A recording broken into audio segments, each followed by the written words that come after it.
Wow, let's go. How many Weetbix do you do? I used to do 10 before and 10 after. Holy fuck. Yeah.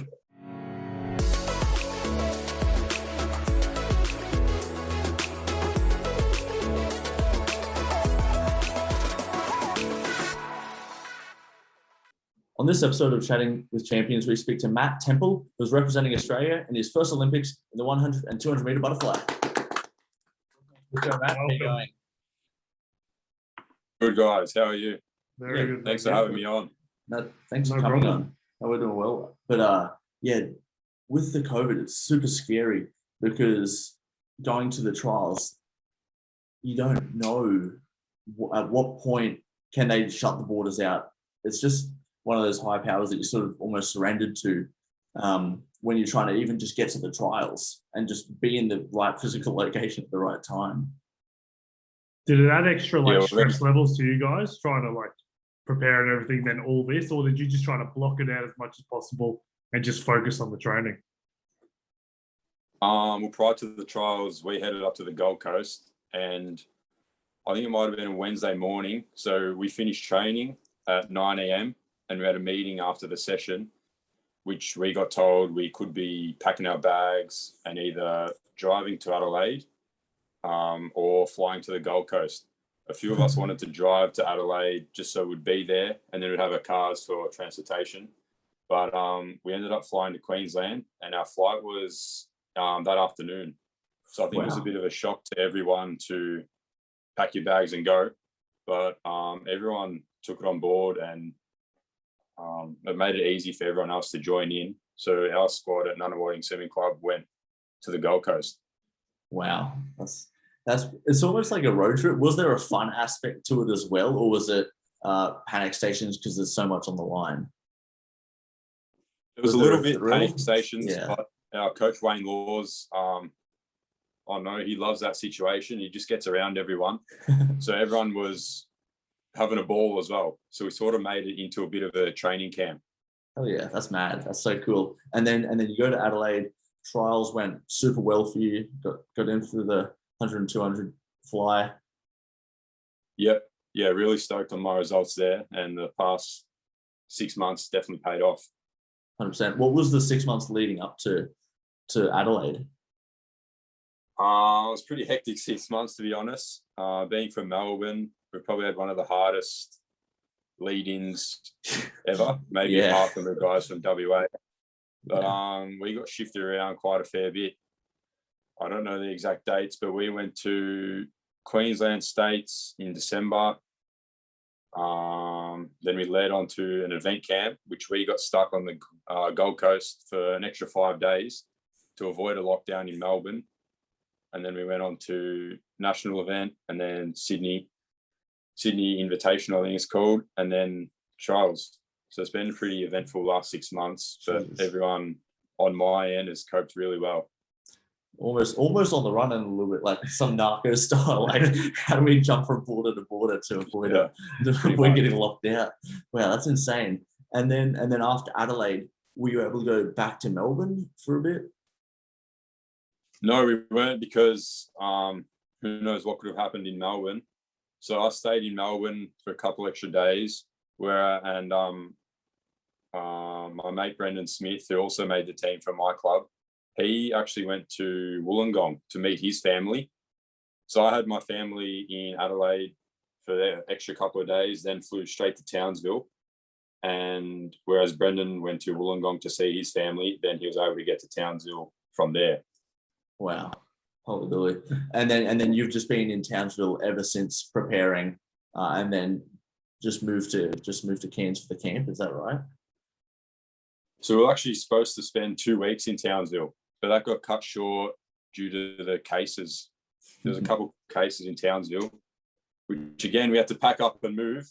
So I think we moved on Tuesday and come to Cairns a couple of days early. Bloody hell. We were meant to be it's been pretty full on. Yeah, we were meant to be, I think, chatting to Tristan, and he was saying that I think it was in one afternoon where Queensland was locking down, Brisbane was locking down. and Yep. and it was like, yeah, he was in Brisbane at 9 a.m. for a physio appointment, and then by like 3 o'clock he had to be on a plane, but he only got the news at like lunchtime or something like that. So he's just jumping around. Yeah, those guys are in a pretty tough situation. Yeah, yes, so difficult just managing all that, and then especially like for Adelaide, getting back to the blocks and shutting it all out and all the chaos that had come before it, to then still perform. How did you clear your mind? Well, trials, as you know, are supposed to be in 2020, June 2020. So everyone's been hanging out a year and a half at least for these trial events. So knowing I had done the preparation to swim well, I was just as keen as ever just to get in the pool and race. That's awesome. Did you ever feel that spilled into anxiousness, or it was just you're prepared for a year now, you're ready to go? From the previous year? Yeah. It's hard to explain. A year ago, I reckon I was in the best physical performance I've ever been in. So it was pretty shattering seeing the trials push back a year. And then we had 2 months out of the pool due to our lockdowns. So to come back and start from scratch again, it was pretty hard, but seeing my results at trials, I know I've done the work the last year and gave it a red hot crack, and to see the results, it's pretty rewarding.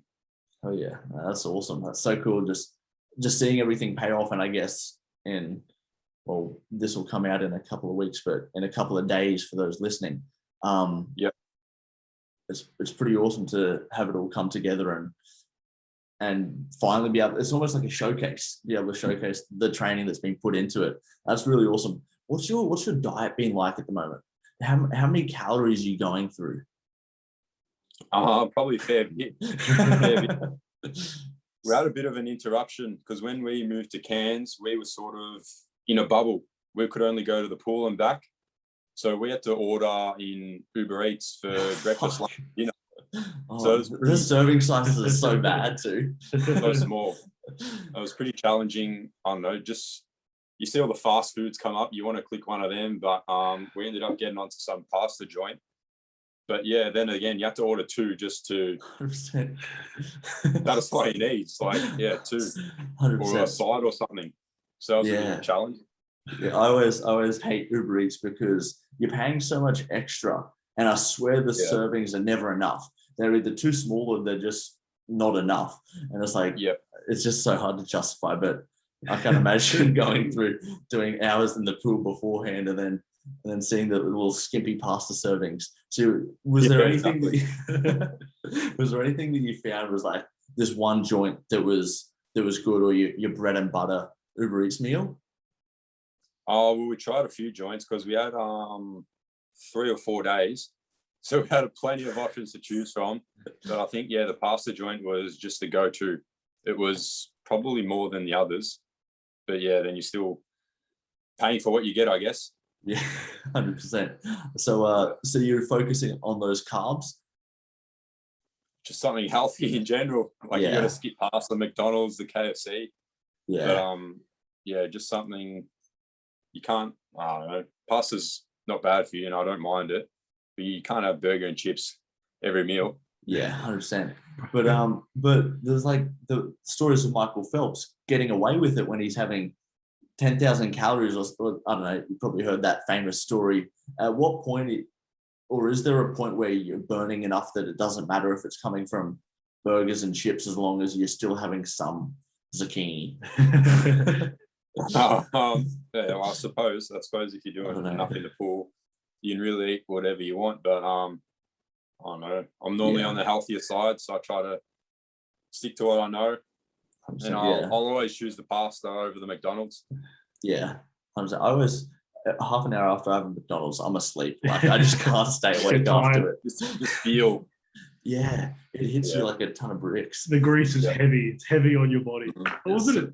Usain Bolt would have chicken nuggets. That's right. Yeah. Well, was it leading into it? Maybe he'd reward himself after every, like he would always have chicken nuggets. That was his Weird. That was his go-to. And it's just like Yeah, high performance athlete. fastest runner in the world. Yeah, Chicken nuggets was the thing. I couldn't do that. Yeah. Has your diet changed much, or have you been more strict over the past couple of months leading into the trials and now Tokyo? It's been all over the shop because we're on the Gold Coast.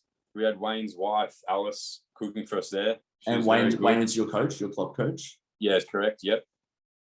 So he had his wife there and she cooked there. That's so good. That was, very good. Very tasty. Can't thank her enough for that. But that was like home cooked meals. So that was good. Then Adelaide, my parents were lucky enough to get to Adelaide. So home cooked meals again there. Then we were on the Ubereats for a while. And now in Cairns, we got a bit of a buffet.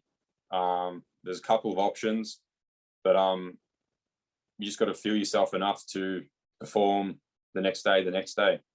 100%. What's the buffet like? I mean, is it a good selection of healthy stuff?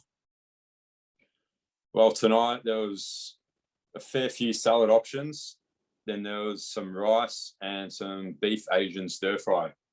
So if you're not a fan of, they're just prepping you. They're just prepping you for Tokyo. Yeah, pretty much. If you're not a fan of either rice or Asian stir fry, then you could be in a bit of trouble. We got a few toasted baked beans, so that'll have to do, I guess. How have you found the Asian food? Yeah, I'm good. I'm pretty easy with the food. Yeah. Happy with anything, so I'll eat it. Yeah, that's mad. Best way to be. Yeah. Everything's good that way. Yeah. If you're listening right now, we're giving away a $120 gift voucher to the first person to DM our Instagram at Outspoken Show, Matt for gold. And make sure you come back to the program to hear what's next. So is it a certain amount of food that you're trying to eat in a day to know that will be enough? Or is it sort of just based on feel? Yeah. Sort of based on feel. So after training, depends on the session. Like tonight we had an easy session, so I didn't feel the need to refuel as much. But normally I'll fill a plate, and normally the plate will do me. Normally on camps, sometimes I struggle a bit. You see all the food there and you want to keep eating. Just but there's scales at the pool. So I think most people weigh and check themselves in just to see where they're sitting. And then that'll also determine if you need more water after training or more fuel in general. But yeah, so normally just fill a plate and then that'll do me for the night. How much attention do you place on your water? Are you weighing, figuring out how much water you should be having? Hydration's a pretty big sport, key point, I guess. You just got to keep hydrated. Yeah. On the occasion, I'll weigh myself before I get in the pool. Then after I get out, I'll see how much weight I've lost and then try to recoup that amount in water, just because that's how much I've lost, mostly in sweat. So that's a good trick. The Victorian Institute, Crystal taught us. Huh, that's mad. I mean, I imagine what's the most that you've lost in a session? Normally around a kilo.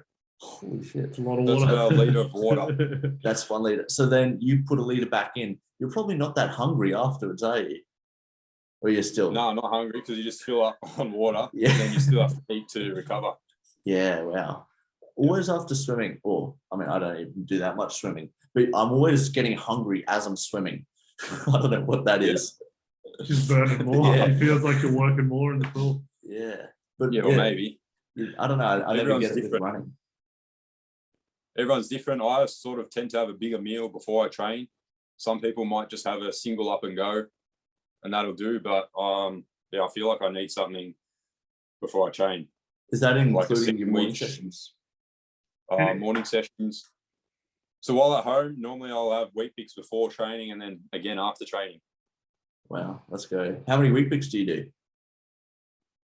I used to do 10 before and 10 after. Holy Jesus, fuck.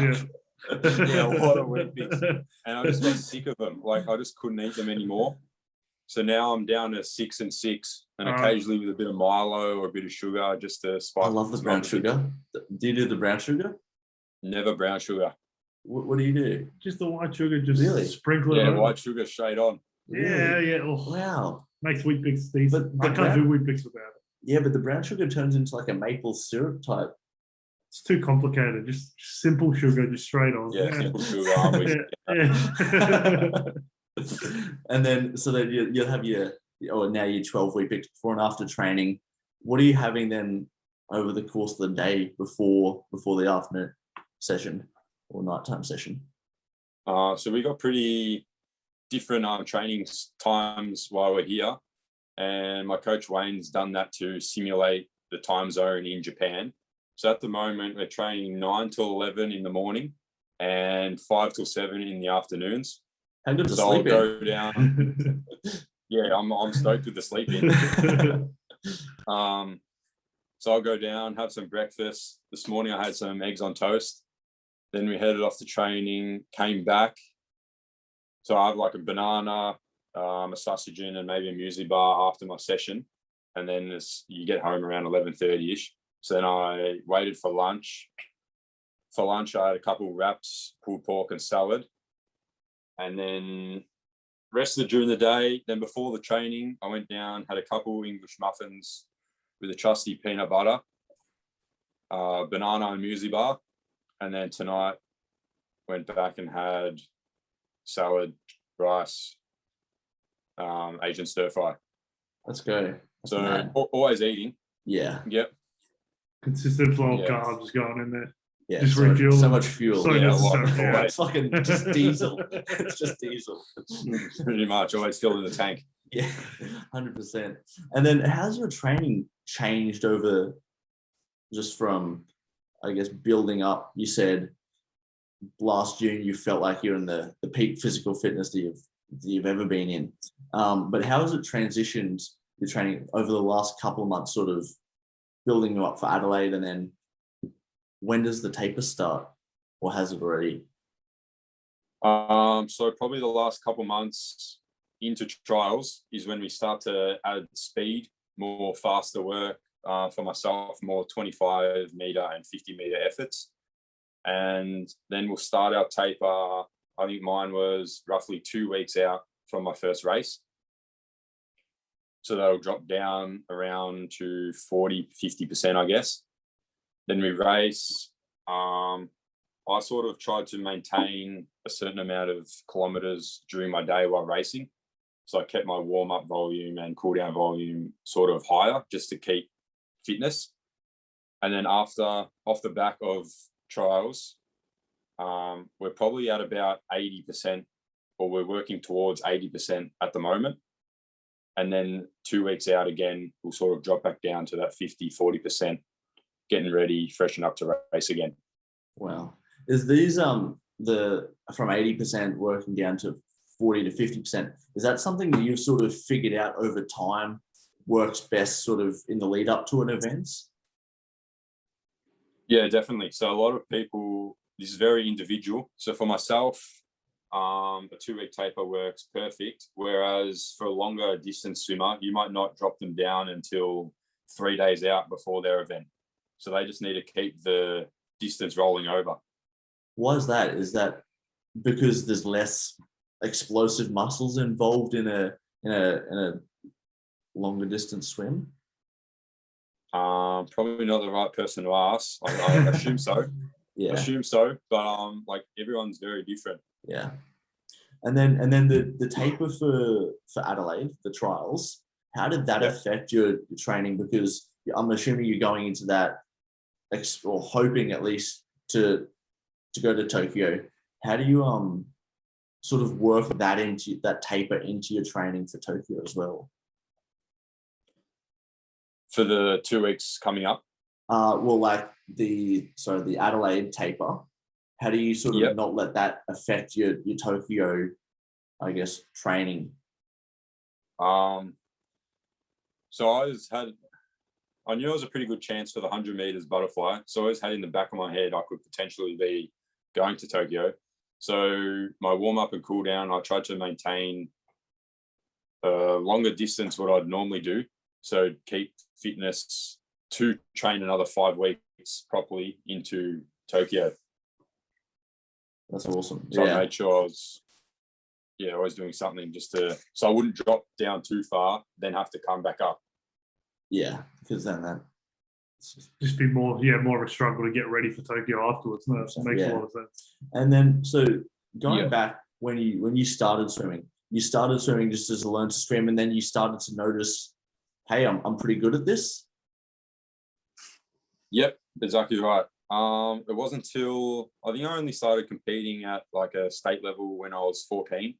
So I think that's pretty late in all the swimming years, I guess.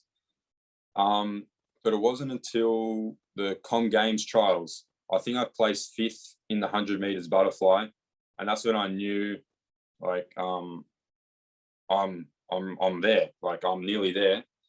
And that was pretty special to realize that. Were you not expecting that? No. So I don't really remember, but I know I did a PB in that final to place me 5th, and to be in amongst the swimmers who were swimming that race was pretty special. Fuck yeah, that's mad. And then that's when I knew that, like, I could be on. Yeah. Let's go. And then from that point, was it a light switch to take it more seriously? Did anything in your mindset or your training change from that Com Games point on? I'm pretty determined myself. I always put my head down and like to get the job done. But I think knowing you're nearly there or getting there puts a bit of, extra oomph in the back of your mind. So it gives you something to strive for. And I'm pretty competitive myself. So just wanting to beat the next person, just to work my way to first, I guess. That's what I wanted to do. Okay, that's so cool. And you moved clubs to the club you're currently at. I'd love to be able to pronounce it, but I can't. Yeah. Swimming club. What was the move to that club? So prior to Nunawading, I was at DV Aquatic, which is sort of a smaller amateur club. And at that time, I was in year 12, I think. So the people I was swimming with, a few boys there, they were the same age as me. And you turn 18, you're in year 12, you sort of get on with your life. And so I used to muck around with them, but then they stopped coming to training. You got no one to muck around with, and you're sort of not enjoying it anymore. So at that stage, I spoke to my parents. I either moved club or stopped swimming just because I wasn't enjoying it. And so I spoke to them. I had a few mates at Nunawading. They said it's the best thing ever. You have to come try it. So made the move there, and it's like it just started the love again. You with new mates, friendships. I'd been on some teams with mates who were already at Nunawading, so I knew one or two people, and they helped me fit in pretty much. And it just started again. And then because I was sort of at that top stage at DV, and then going to Nunawading, I was going last. I was at the bottom, so I worked my way up to the top, progress, and just started enjoying it again. That's awesome. And was it the fact that I guess going back, it's like being the big fish in a little pond versus a little fish in a big pond, almost lighting that competitive spirit up again? It's like, I've got so many more people to compete against here and beat. Yeah, that's exactly how it was. Couldn't have explained it better. That's really cool. But at DV, was there a part of you that was sort of like 18 and like, fuck it, like we can go out? And if your other mates are doing that, how was that on the decision? It was a bit like that. But then having mates at Nunawading, so I knew them previously to going there. You start hanging around them. They help you training, and it's not so much about that partying life, I guess. Yeah. Did you stop to sort of not associate but hang out with the people at DV because you're like, hang on, we're sort of on different trajectories here? Or you still manage to make time for them as well? Yeah, a little bit. I always catch up with my mates every now and again, but like I know my priorities at the moment. Well, prior to Tokyo, I knew my priorities, so I was pretty set on that. And to make the team, I think it's paid off in the long run. So, yeah, that's really cool. And actually, I was listening to an interview that you did before, and you mentioned Jeff Hugel. I'm like, yeah, as one of your idols. I'm trying to remember, and I think was it the Beijing Olympics where he had a comeback, or something, where he hadn't been doing it for a while, but he was sort of fat. So probably quirky fact about me, I don't really follow the swimming. Yeah, actually, that was one of the things you said on the podcast. Yeah, I sort of know what time's good for me, like in my events, 100 meters freestyle and butterfly. I know what times of that, but for backstroke, I couldn't tell you. I couldn't tell you, other than the obvious, Kyle Chalmers and Mac Gordon in Rio. I couldn't tell you who won medals there. Yeah, it's ignorance is bliss. Just singularly focused on getting your own job done. Much. Yeah. Like, I don't know if it's a good or a bad thing, but yeah. Doesn't fucking matter. Yeah, I think it's great for you. Exactly right. Don't get distracted from the purpose. 100%, yeah.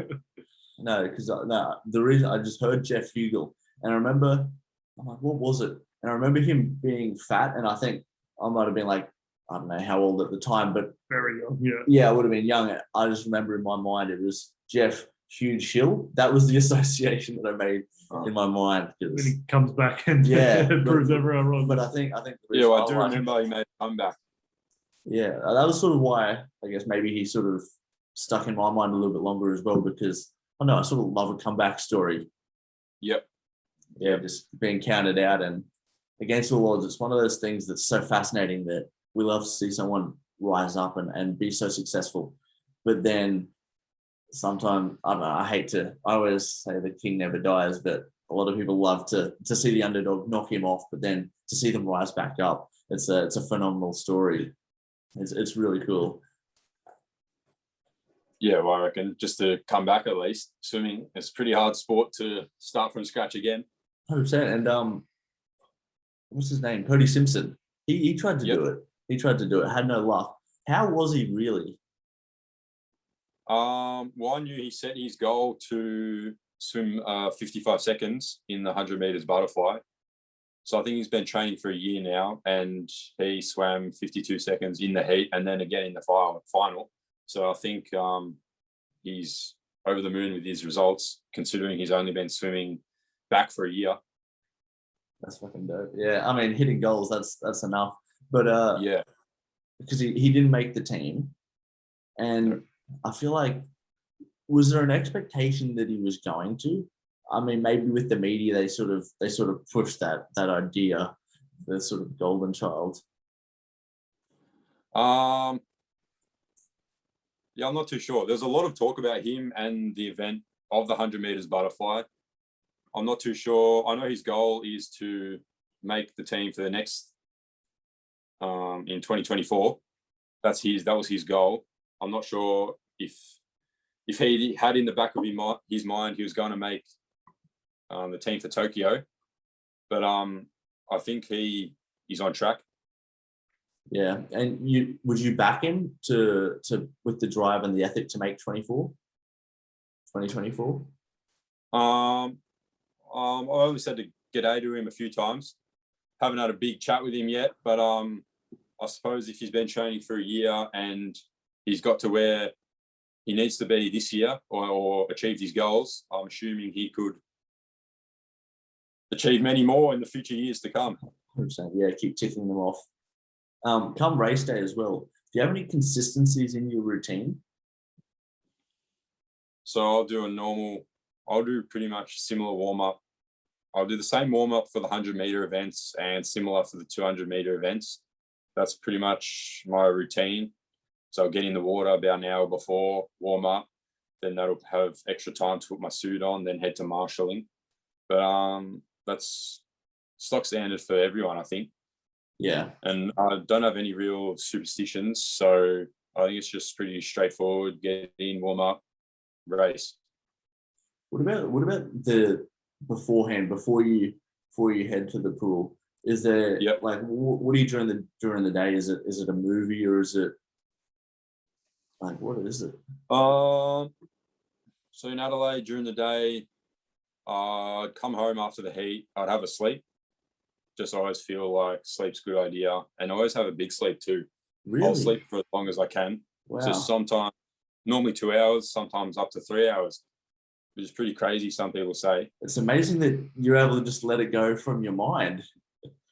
yeah. I think I'm pretty good in that aspect as well. Yeah. But during the day, just TV.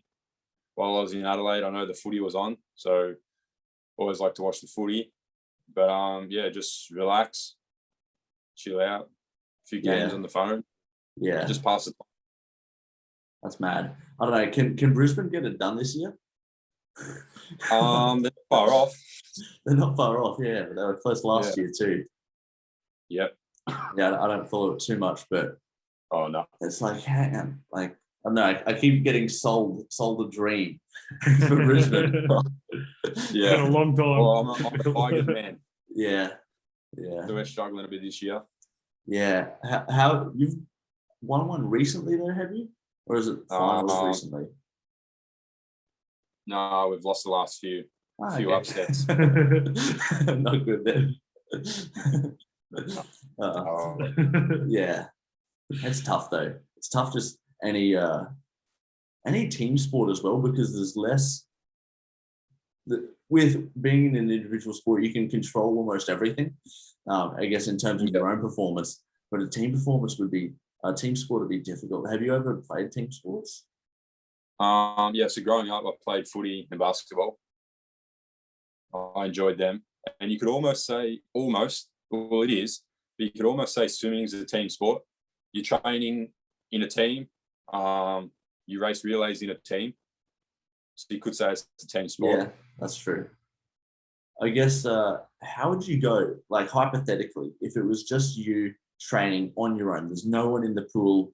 There's no one watching you, looking over you when you're training. Like, I guess if you were to say 100% of you is now with all your training partners, if you were to take that away, like what percentage do you reckon you'd be performing at?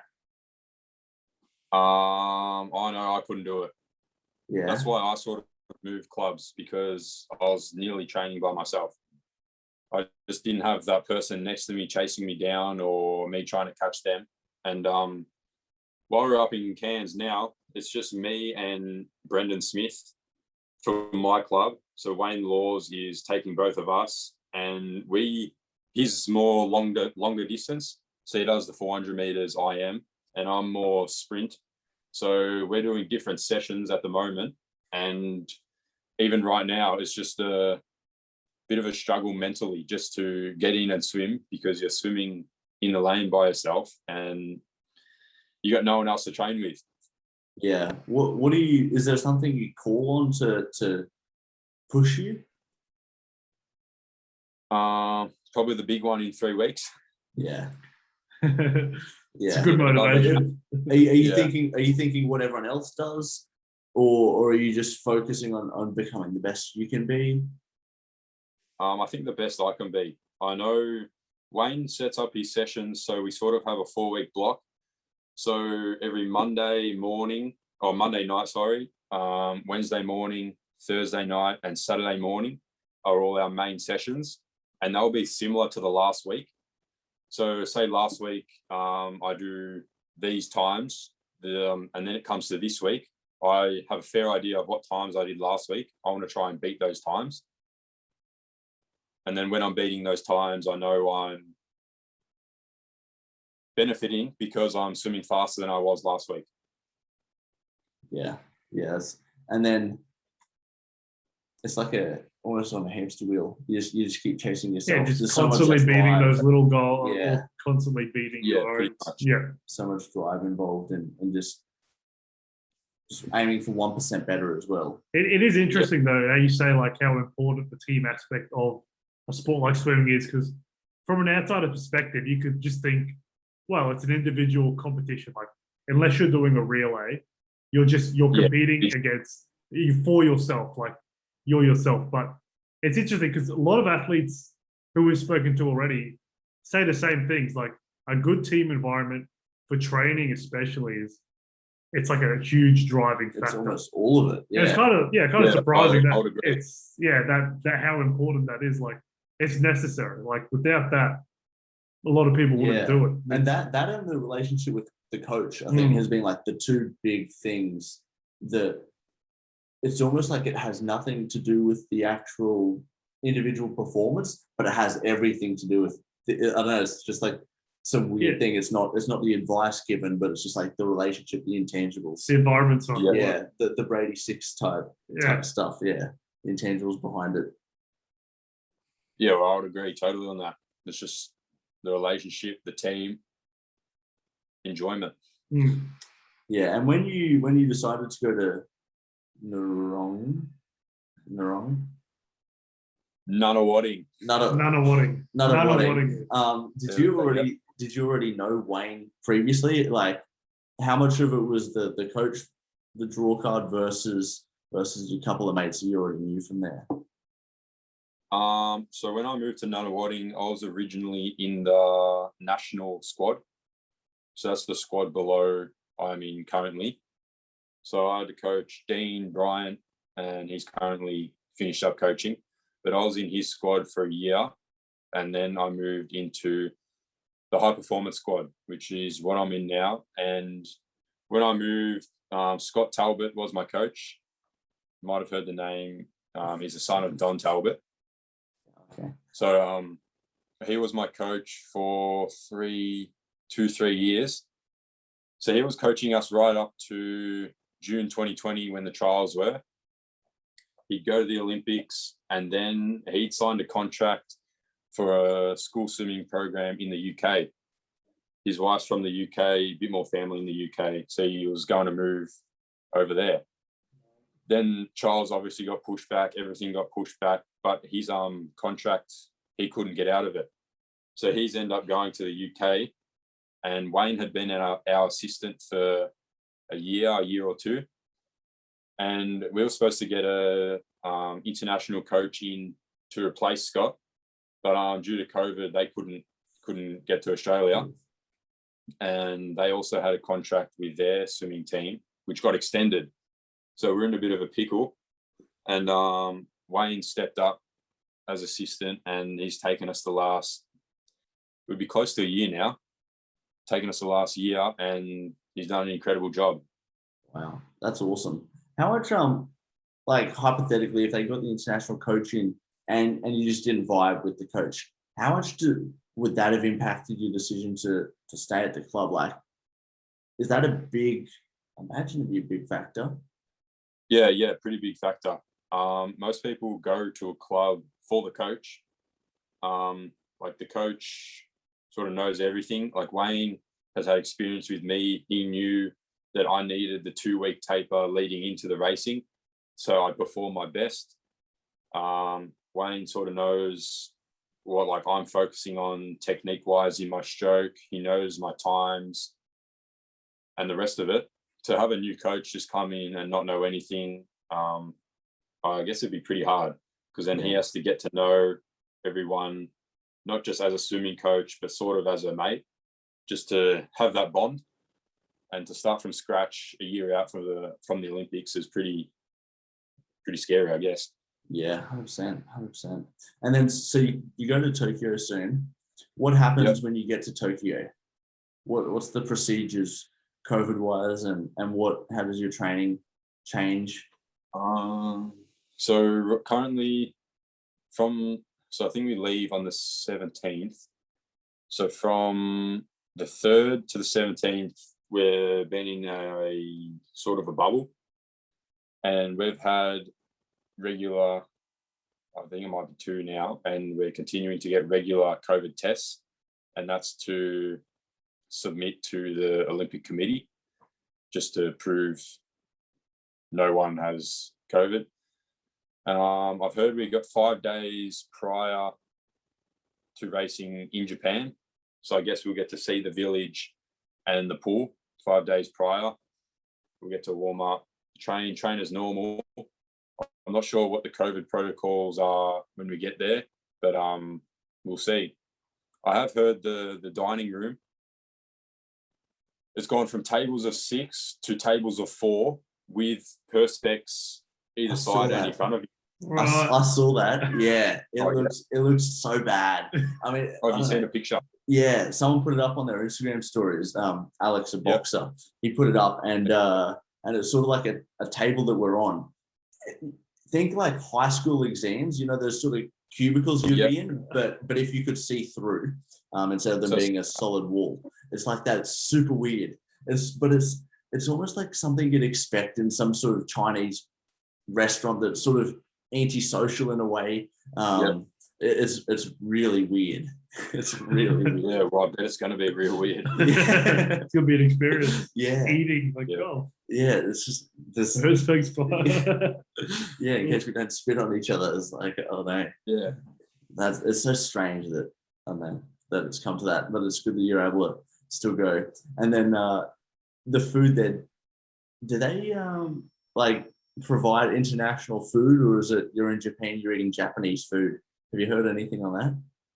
I haven't really heard, but I think the dining hall is got a bit of everything in it. Someone said someone walked in Rio.